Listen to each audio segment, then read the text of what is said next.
Bonjour à tous, je m'appelle Sophia, me voici pour une nouvelle vidéo concernant les énergies astrologiques pour la semaine du 13 au 19 avril. Semaine de nouvelle lune. Et ce que celle-ci a de spécial, c'est que c'est la toute première nouvelle lune de l'année astrologique. C'est une nouvelle lune à 28 degrés du signe du Bélier. La nouvelle lune aura lieu le samedi 18 avril et juste avant, dans la semaine, nous allons avoir tout d'abord Mercure qui va entrer dans le signe du Taureau, ce qui va nous faire nous aussi entrer dans une nouvelle énergie communicative. On va entrer dans une vision plus réaliste de ce qui nous entoure, de ce qui peut effectivement se mettre en place. Par contre, il faudra faire attention à ne pas se retrouver bloqué par notre propre pensée ou par les opinions d'autrui qui pourront se manifester par des résistances au changement. La peur de perdre ou la peur de l'échec pourra être plus accentuée dès l'entrée de Mercure en Taureau et surtout aussi parce que, au même moment, nous aurons Vénus qui va se placer en face de Saturne.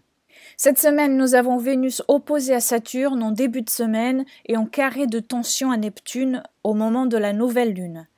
Donc cela pourra apporter un certain degré de pessimisme à ce que nous sommes en train de vivre ou de faire, que cela soit dans une relation, dans un travail, un sentiment qui sera passager, mais qui pourra amener une certaine insatisfaction cette semaine. Peut-être parce que les choses, situations, projets, etc., seront freinés par cette énergie saturnienne qui demande réflexion, temps, détermination, de l'engagement, de la dédication, et puis l'énergie neptunienne qui nous demande et qui nous amène à rêver, à idéaliser une situation, une personne, un projet, et que Vénus, elle aussi, qui est donc en ce moment dans le signe du Gémeaux, signe d'air, où elle nous invite à entrer dans une énergie qui est plutôt rapide, fluide, multiple et plutôt vaporeuse. Donc l'idée ici, c'est d'essayer de concilier le tout et que l'un n'empêche pas l'autre.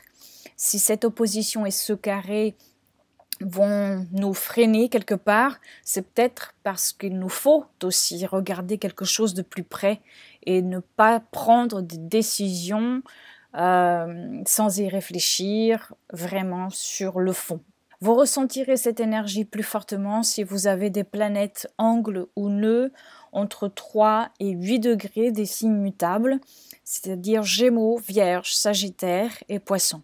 La nouvelle lune dans le signe du Bélier nous incite à recommencer un nouveau cycle après le dernier carré Uranus-Pluton et les éclipses qui sont venus nous apporter des possibilités de changement, pas toujours comme on l'aurait souhaité, certes.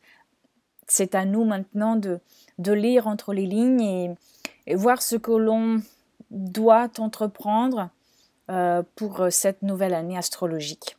Le Bélier, c'est le départ, c'est l'espoir de renouveau et l'envie de repartir sur un nouveau chemin.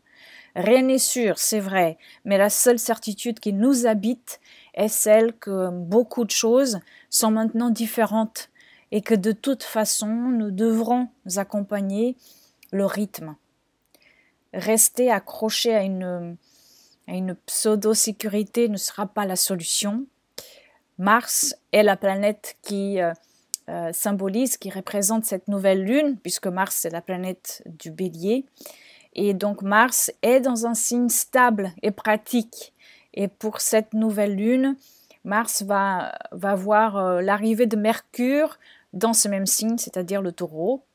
Donc ici, c'est l'intellect et l'action qui pourront, c'est vrai, être parfois un peu réfractaires au changement, ou nous envoyer ou alors cette énergie va nous envoyer des personnes et des situations qui vont être rigides ou cristalliser la possibilité de mettre en place ce changement que l'on souhaite.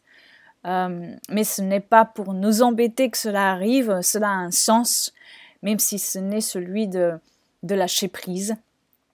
Ou peut-être que nous devons revoir nos plans, peut-être que ce n'est pas pour nous et que bientôt cela va nous ouvrir à d'autres portes. Peut-être que cela vient à nous pour nous permettre de conscientiser une toute autre chose.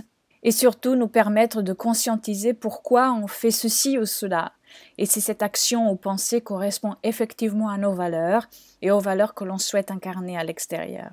Pour d'autres, cette nouvelle lune en bélier avec Mars conjoint à Mercure viendra pour, au contraire, ancrer le changement, l'officialiser et le stabiliser en quelque sorte.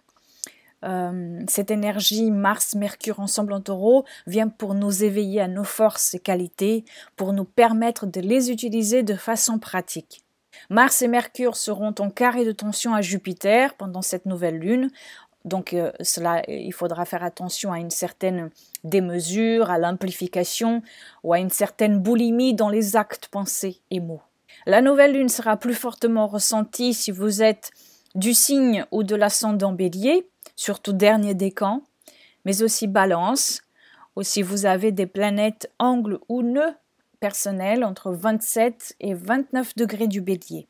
Vous pourrez être amené à ressentir l'énergie Mars, Mercure, Jupiter plus fortement si vous avez des planètes angles ou nœuds entre 6 et 13 degrés du taureau ou du lion. Cette nouvelle lune marque aussi le début de la rétrogradation de Pluton, planète des profondeurs. Donc toute planète en rétrogradation nous invite à une introspection et à une intégration de ce qu'elle symbolise. Donc nous allons avoir du 17 avril au 25 septembre, Pluton qui va nous amener à une intériorisation de sa symbolique et ce qui nous a permis de comprendre depuis que la planète était directe, il y a 5-6 mois en arrière.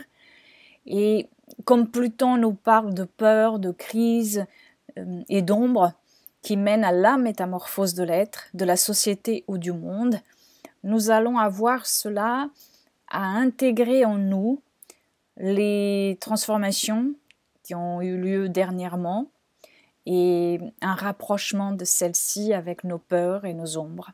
Bien sûr, cette descente n'est jamais une source de plaisir. Pluton représente ce qui est caché et que nous ne souhaitons pas voir, mais c'est une expérience à laquelle il nous est préférable de nous laisser abandonner et guider avec un savant mélange de discernement et d'ouverture du cœur.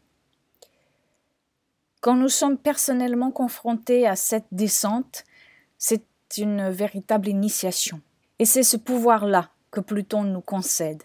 Quand nous acceptons d'entrer, de fouiller dans nos psychoses, angoisses, hontes, pertes, etc., pour qu'elles ne soient plus une source de déroute, mais au contraire une source de réinvention et de régénérance personnelle et collective. Voilà, cette vidéo est maintenant terminée. Je vous remercie pour tous vos commentaires, tous vos partages. Je vous souhaite une très belle semaine, une très belle nouvelle lune et je vous dis à la semaine prochaine. Au revoir.